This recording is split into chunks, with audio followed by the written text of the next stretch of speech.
आइए बाबू, आज हम लोग कैपिटल एक्सपेंडिचर पार्ट 1 का आज सेकेंड क्लास करेंगे। उसमें थर्ड नंबर क्वेश्चन बहुत इंपॉर्टेंट क्वेश्चन है, ध्यान से देखिएगा। क्या बोल रहा है? Problem number 4, RCB company wishing to expand production has the choice of an automatic machine costing ₹21,000। बाबू थर्ड नंबर क्वेश्चन कर रहे हैं हम लोग, भले प्रॉब्लम नंबर 4 है। ऑलरेडी पहला 2 क्वेश्चन कर लिए हैं हम लोग पिछला वीडियो में, और ये क्या है हम लोगों का थर्ड नंबर क्वेश्चन है। भले प्रॉब्लम नंबर 4 उठा लीजिए, इसमें आप लोग इतना हंसने का क्या है? ठीक है, चलिए। बोला है ऑटोमेटिक कॉस्टिंग मशीन एक तो खरीदा 21,000 में, और एक तो खरीदा कितना में? 7,000 में। एक सेमी ऑटोमेटिक है और एक ऑटोमेटिक है, ठीक है ना। उसके बाद क्या बोला? The following data are available, the following data are available. क्या बोला सर? ऑटोमेटिक और सेमी ऑटोमेटिक का एनुअल कॉस्ट दे दिया है, material labour variable overhead, estimated life दे दिया है, और सेल दे दिया 15 लाख रुपया। ठीक है बाबू, यहाँ तक। उसके बाद क्या बोल रहा है? उसके बाद आप लोगों को निकालने क्या बोला जा रहा है कि other thing being equal machine should company purchase assuming the 50% tax. बोल रहा है 50% टैक्स हुआ है। बोल रहा है कौन सा मशीन वो खरीदेगा। बाबू इसमें एकदम याद रखिएगा, सीधा सा बात है कि जब भी कौन सा मशीन वो खरीदेगा का बात होगा, वो ऑटोमेटिक मशीन ले या फिर सेमी ऑटोमेटिक मशीन ले, दोनों में तो वो 15,000 ही सेल कर रहा है।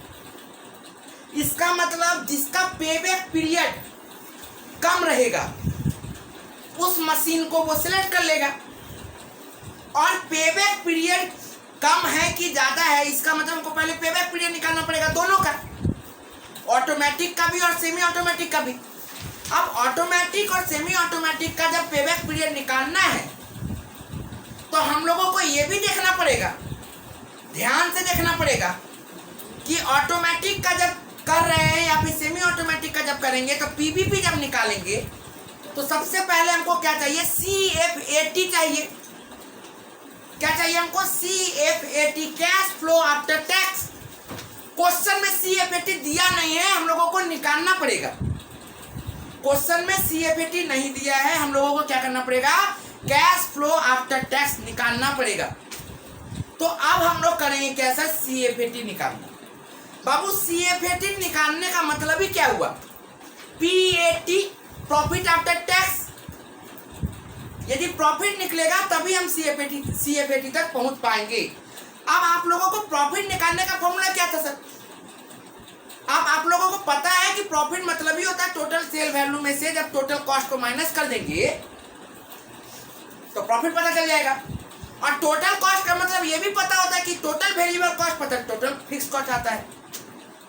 तो हम लोगों का देखिए क्वेश्चन में टोटल कॉस्ट दे दिया है, और साथ ही हम लोगों को वेरिएबल ओवरहेड भी दे दिया, मतलब एनुअल कॉस्ट दे दिया है। अब आराम से हम लोग क्या कर लेंगे? फटाफट सवाल बना लेंगे। अच्छा, स्क्रैप वैल्यू कहीं पे दिया क्या? क्योंकि देखिए बोला कितना है सर? 6,000। डेप्रिसिएशन का अमाउंट 21,000 देना है। पहले देखिए हम लोग एक काम करते हैं, डेप्रिसिएशन निकाल लेते हैं। देखिएगा ध्यान से, सबसे पहले हम लोग क्या करते हैं? डेप्रिसिएशन निकाल लेते हैं। किसका सर? पहले ऑटोमेटिक मशीन का निकालते हैं। ऑटोमेटिक मशीन का कॉस्ट कितना? फॉर्मूला क्या था? Cost minus scrap plus installation divided by number of year, ये ना फॉर्मूला है जी। तो कॉस्ट कितना? 21,000 ऑटोमेटिक बोला, और बाकी तो कुछ है नहीं। Divided by number of year कितना है बाबू? देख लीजिए ध्यान से, 6 ईयर। तो इसमें 6, तो ये कितना आ जाएगा? 3500 डेप्रिसिएशन। लेकिन जब सेमी ऑटोमेटिक का डेप्रिसिएशन आप लोग देखोगे तो यहाँ पे हम लोगों का कॉस्ट कितना है सर? 7,000।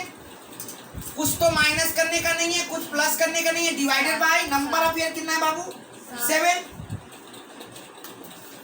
तो 1,000।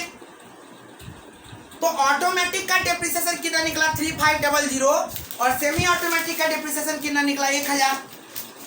तो सबसे पहला काम डेप्रिसिएशन निकालना है। अब हम लोग आते हैं पैट, मतलब प्रॉफिट आफ्टर टैक्स निकालने के लिए। तो सबसे पहले देखिए 2 कॉलम बना लो, एक ऑटोमेटिक और एक सेमी ऑटोमेटिक। अब देखिए सेल वैल्यू कितना दिया है, सेल वैल्यू कितना दिया बाबू, ध्यान से देखिएगा। सेल वैल्यू बोला 15,000 इसमें भी और इसमें भी 15,000। ठीक है सर। आप लेस करिए टोटल कॉस्ट। टोटल कॉस्ट के अंदर में देखो बाबू, मटेरियल ऑटोमेटिक का कितना था 1,000 और इसका कितना था 5,000।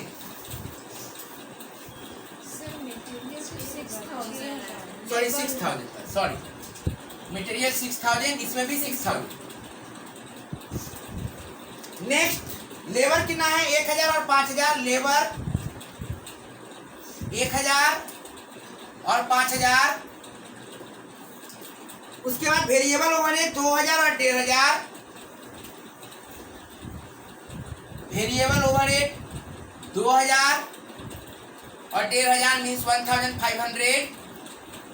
नेक्स्ट और तो कोई खर्चा दिया नहीं, मतलब डेप्रिसिएशन आएगा। तो डेप्रिसिएशन कितना है बाबू 3,500 1,000।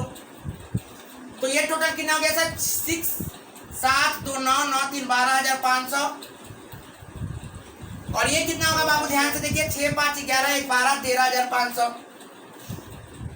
तो इसमें प्रॉफिट कितना आ गया सर 2,500। इसमें प्रॉफिट कितना आ गया बाबू 1,500। ये क्या आ गया हम लोग का sir PBT, profit before tax. इधर आओ ना, जगह नहीं दिख रहा आपको। प्रॉफिट बिफोर टैक्स 2,500 और 1,500। अब देखिए क्वेश्चन में क्या बोला बाबू, टैक्स कितना बोल रहा है सर, टैक्स बोल रहा है 50%। अब देखिए लेस करेंगे टैक्स एट द रेट 50%। तो 2,500 का टैक्स कितना हो जाएगा 50% 1,250 और 1,500 का टैक्स कितना होगा 750। तो इसको माइनस करिए 1,250, इसको माइनस करिए 750। तो ये क्या आ गया पैट P80। लेकिन हम लोगों को जाना कहां तक है, PBP निकालने के लिए हम लोगों को चाहिए CFAT। और CFAT कैसे निकलता है सर, पैट में डेप्रिसिएशन यदि ऐड कर देंगे तो CFAT निकलेगा। तो पैट में फिर ऐड करिए क्या सर, डेप्रिसिएशन कितना आया था बाबू, डेप्रिसिएशन 3,500 और यहाँ पे डेप्रिसिएशन कितना था सर 1,000। तो ये कितना हो गया 4,750 और ये कितना हो गया 1,750। ये मेरा आ गया CFAT। अब इसके अंदर में कोई डिस्काउंटिंग तो कुछ बोला नहीं है, तो CFAT हम लोगों को पता चल गया। अब हम लोगों को PBP निकालना है और PBP का फॉर्मूला क्या था, initial investment divided by CFAT। पहला क्लास का पहला क्वेश्चन हम लोग किए थे क्या sir, initial investment divided by CFAT। तो यदि हम लोग इसका PBP निकालेंगे तो initial investment divided by CFAT, मतलब इसमें इनिशियल इन्वेस्टमेंट कितना था सर, यहाँ पे लिख देते हैं हम लोग इन्वेस्टमेंट। इसमें था इन्वेस्टमेंट 21,000 और इसमें था 7,000। तो फॉर्मूला क्या है, I divided by CFAT means 21,000 divided by 4,750 कितना आ जाएगा बाबू 4.4 ईयर। और यहाँ पे यदि आते हैं हम लोग 7,000 डिवाइडेड बाय 1,750 तो कितना आएगा 4 इयर्स। मैंने क्या बोला था क्वेश्चन में, क्या बोला है, अभी तक आपका मार्क्स नहीं मिलेगा। अभी तक ये यदि मान लीजिए 8 नंबर का क्वेश्चन आ रहा है तो ये अभी तक आपको मात्र 4 मिलेगा,